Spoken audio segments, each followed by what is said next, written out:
미국 전현직 대통령들의 첫 TV 토론 이후 대선 불확실성이 고조됩니다. 애플의 중국 내 아이폰 판매량이 회복합니다. 나이키가 실적 충격에 20% 급락했습니다. 출근길 뉴스프레소입니다.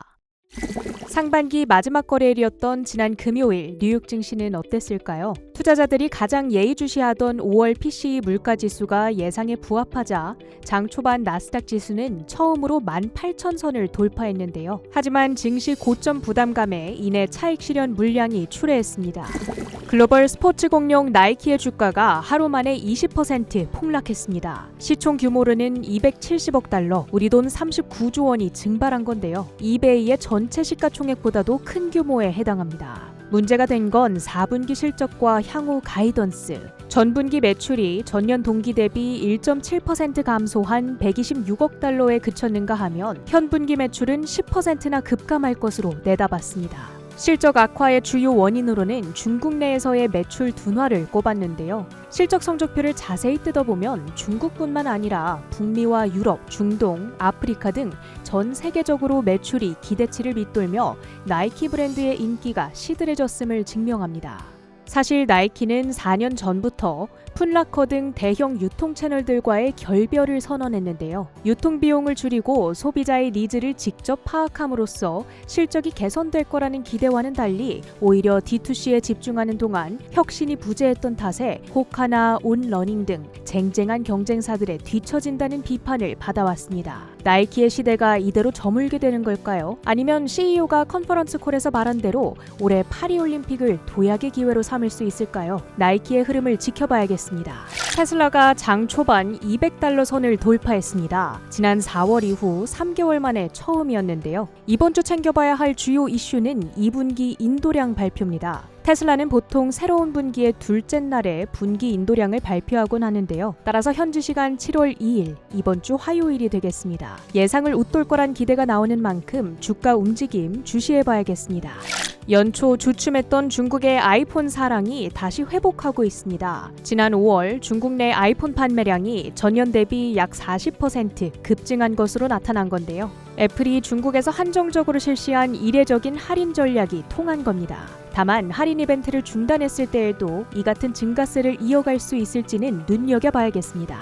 이어서 상반기 상승 하락률 상위주들 점검해 보시죠. S&P 500 전체 상승률 1위의 주인공은 슈퍼 마이크로 컴퓨터. AI 컴퓨팅 수요 급증의 수혜를 받아 연초 대비 188% 급등세를 기록했습니다. 슈마컴의 뒤를 이은 종목은 엔비디아. 최근 고점 부담감의 변동성을 보였으나 여전히 150%의 놀라운 상승률로 상반기를 마무리했습니다. 바로 이어 3위와 4위에는 유틸리티주들이 이름을 올렸는데요. 비스트라와 콘스털레이션 에너지그룹이 각각 120%, 70%대 급등했습니다. AI 붐에 따른 전력 공급 필요성이 부각되며 간접 수혜주로 주목받았습니다. 인텔은 1분기 대규모 적자를 기록한 탓에 폭락한 주가가 좀처럼 회복하지 못하며 38%의 연초 대비 하락률을 기록합니다. 이딴 사고 소식과 그로 인한 생산 차질, 인도 지연을 겪은 보잉은 연초 대비 30% 떨어지며 하락률 상위 종목에 이름을 올렸습니다. 출근길 뉴스프레소, 주목할 만한 헤드라인도 살펴보시죠. 선거에 울고 웃고. 우리 시간으로 금요일 오전 10시 열린 바이든 대통령과 트럼프 전 대통령의 첫 TV 토론. 결론부터 이야기하면 트럼프 전 대통령의 압승이었다는 평가입니다. 사전에 서로 협의에 따라 사전 준비한 메모 없이 펜 한 자루만 들고 맞붙은 토론에서 바이든 대통령은 트럼프 후보의 공세에 생각하는 시간이 길어지거나 결정적인 수치에 대한 오류, 잦은 기침을 하는 모습을 보였습니다. TV 토론을 주관한 CNN이 누가 토론의 승자라고 보냐 물었더니 트럼프 후보가 67%, 바이든 대통령은 33%에 그쳤습니다. 심지어 미 CBS 방송 조사에 따르면 바이든 대통령의 출마에 회의적인 여론이 72%에 달하는 모습까지도 나타나면서 후보 교체론도 힘을 받고 있습니다. 시장 반응도 극명하게 나타났는데요. 트럼프의 압승으로 끝난 토론 결과에 리비안이 7%, 니오가 5% 하락하는 등 전기차 관련주가 부진했고요. 퍼스트솔라와 썬노바, 넥스트에라 에너지 등 태양광, 풍력과 같은 친환경 에너지 관련주들이 일제히 급락했습니다. 앞으로의 변동성에도 유의해야 할 텐데요. 1992년부터 대선이 있는 해에 월간 빅스 지수 변동폭을 살펴봤더니 4분기에 들어서는 10월부터 큰 폭으로 들쑥날쑥하는 모습을 보였습니다. 선거의 해, 섹터별로도 시기적으로도 현명한 전략이 필요하겠네요. 지난 한 주 동안 우리가 기다린 단 하나의 지표, PCE 가격 지수가 금요일 발표됐습니다. 연준이 인플레이션 지표로 특히 중요하게 보는 PCE, 그 중에서도 유류와 식품 등 가격을 제외한 근원 PCE, 서비스 물가를 살펴볼 수 있는 슈퍼코어 PCE에 주목합니다. 상무부는 5월 근원 PCE 가격 지수가 전년 동기 대비 2.6% 상승, 전월비로는 0.1% 상승했다고 발표했는데요. 5월 근원 PCE 가격 지수의 연간 상승률은 2021년 3월 이후 3년이 넘는 기간 중 가장 낮은 수치였던 데다 월가 전망과도 부합했습니다. 슈퍼코어 PCE도 0.1% 상승에 그치며 점차 식어가는 모습을 보여줬죠. 이에 뉴욕 증시가 반색하며 나스닥 지수는 장중 사상 처음으로 18,000선을 상향 돌파했고 S&P 500도 5,523포인트까지 오르며 모두 사상 최고치를 경신했는데요. 하지만 시카고 구매관리자 지수가 발목을 잡았습니다.